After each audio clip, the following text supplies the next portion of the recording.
สวัสดีครับทุกคนสวัสดีตอนเย็นในช่วงเวลา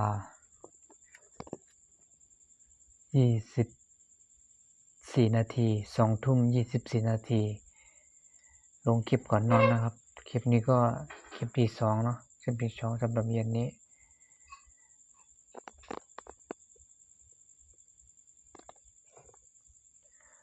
อยากจะให้ทุกคนลงคลิปทุกวันก็ดีนะครับคือผมอาจจะลงคลิปทุกวันละ2 คลิป 3 คลิปก็ยังดีนะครับดีกว่าเราไม่ได้เรียนอะไรเนาะ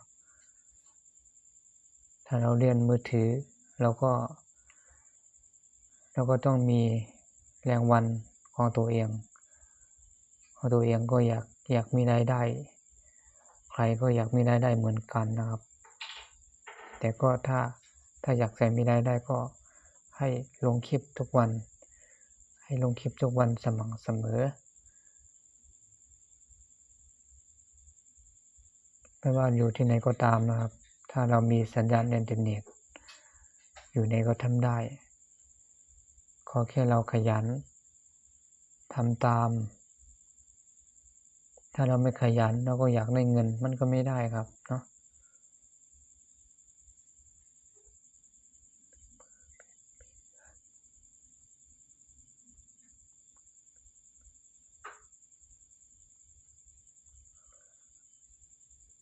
อย่าลืมลงคลิปกันทุกวันถ้าวันไหนเราไม่ลงคลิปเราก็อย่าไปเครียดอะไรมากนะเครียดมากมันไม่ดีเดี๋ยวกินไม่หลับนอนไม่หลับกินไม่อร่อยนอนไม่ค่อยหลับอย่างเงี้ยทำให้คนผอมนะคนผอมเหมือนนอนไม่อิ่มเราทำงานก็ไม่มีความสุขเหนื่อยทำงานก็เหนื่อยนะฮะก็แค่นี้นะครับ